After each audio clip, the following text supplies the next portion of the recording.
I'm Jared Mollison, the Chief Pilot for Adventist World Aviation. Right now, we're at DCA Airport, Washington, D.C., and we're currently waiting on our connecting flight to take us to L.A. So, just all the mighty joys of traveling.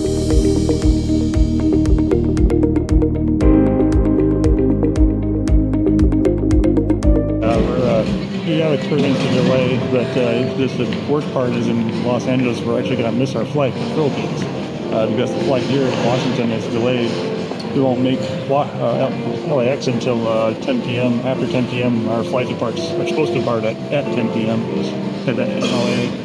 But this is pretty typical for international travel. They were travelers internationally a lot, especially to third world countries where the schedules are very thin. There's always delays. I've already experienced many delays in my travels, data delays, but this is par for the course. This is what happens. That's what we do.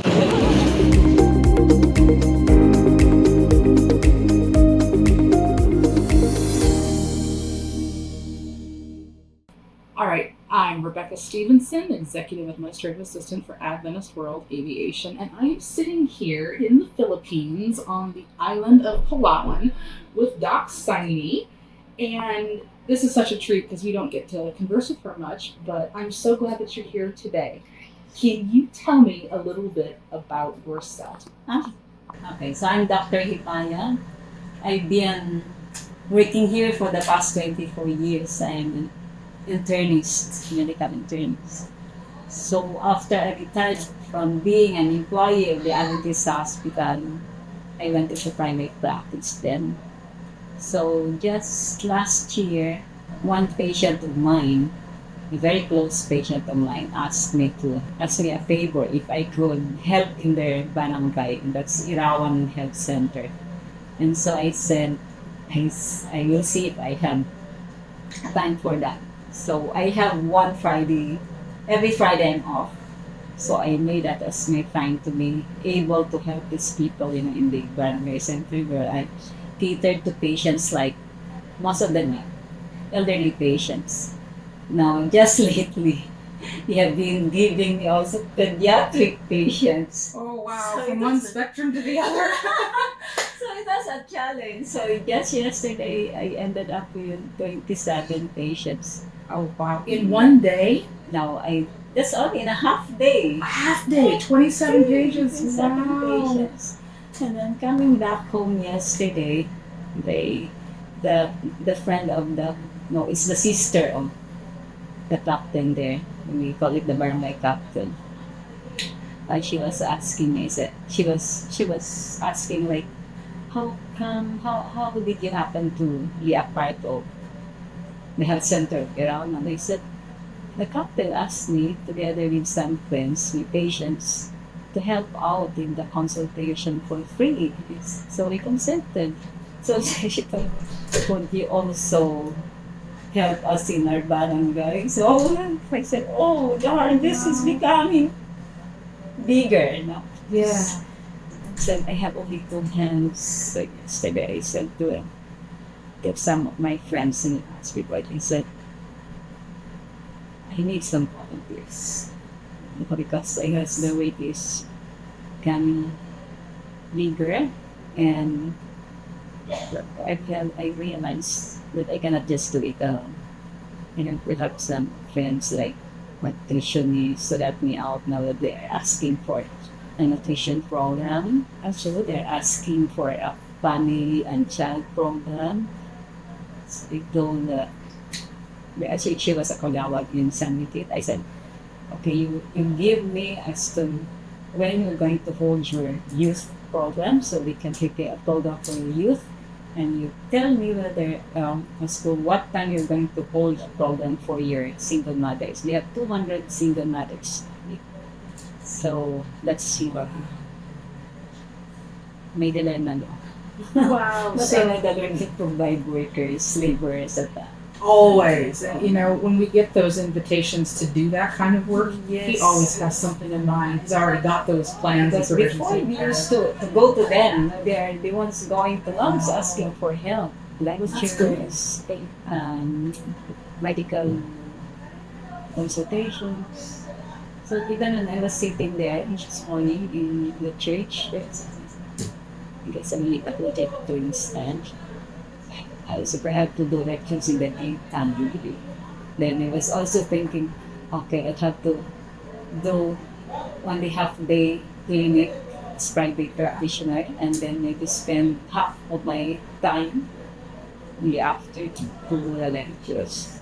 Wonderful. Be calling some other people to attend those who are in a specialty like nutrition, family ministries, the youth ministries. So yes, because I was hearing the sermon this morning, I said, yeah, Siri, was living it out loud.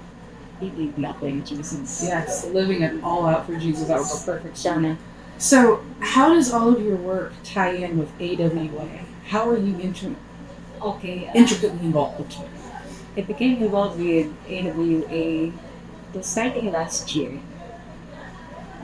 when Dr. Margie died. So she was at the time the president or secretary. So I took her place as recommended by Steve. And that was for the board? Yeah, it's Yeah. for the board. Then my first activity with AWA was when we went out, going to small islands around Puerto Princesa, around Palawan, in the plane. That was my first experience to ride on a 5-seater plane. Wow. I was scared at first. Yeah, what was that like for you? Well, at first it was scary, to have the first experience. But as we were flying out there, having Jen as our pilot at the time, I became more relaxed and I enjoyed it because we went to Puyo, then the next day we went to Coron, and then from Coron we went to like this other place there where it used to be like Rosarian before. Leprous Islands. So have you visited any leprous islands while working? Yeah, but that I Colyon, Colyon. Oh, okay. Colyon was once a Rosarian place. Do they still battle with that now? I don't know. Oh, That's wow. already eradicated. So that place is the place where they all bring their patients from Puyo, from Colon, because that's the most Ethiopic hospital. The Yes. one in Colon. So the government really put something into it. And so they have doctors coming that would help out. So we went there, we distributed some flyers. AWA is available for transported patients so if they need it. Beautiful. What's the name? Thank you. Yeah, thank you. Sure. I'm sad that we don't have this point. Yeah, I was paying some the barely signaling it. So it was not an experience yet to bring in patients together within the day. It's usually from like the reality from polio or common, they have with them a nurse to go in the church. Yeah. So unless it's really, there was a time when I told kids, so if it's really necessary that they need a doctor on board, then call me. They have time. That's it. How many flights were you able to take as a nurse like that, or did you ever get called? The To fly alongside with Jed with some of the patients? Did they ever have to actually call you? there was a time, but the patient decided not to go to it. So that should have been my first time to go. Oh. Patient going from here, getting the patient Yeah. from, I guess that was from Puyo, so for sure, planes from. So you still have yet to experience that then? Yes. Well, who knows? You're still breathing. Maybe there's maybe you'll have an opportunity to do that. Yeah. Right. Yeah, going the first time I went with Jed and we were together with Tim, Christine. Yeah, it was scared at first. But we ride in a small plane and then you can see just down there, sea. It's a different experience. But when I first entered into the plane, I really tried to find out where's the exit here, just in case something happens. Right. Yeah, so that was it. But I'm enjoying the work. It's yes, another experience for me that Right. that just like going with getting patience, going with patience and not going. All What right. comes to mind really is just when you're out there and Mhm. just really remembering that God is in control of the weather and everything. Yes, always. Strengthens your faith of the way. The kind of trusting that you find providence. Well, thank you so very much for sharing, Doctor. I appreciate it. And better be more. These are the adventures of Adventist World Aviation.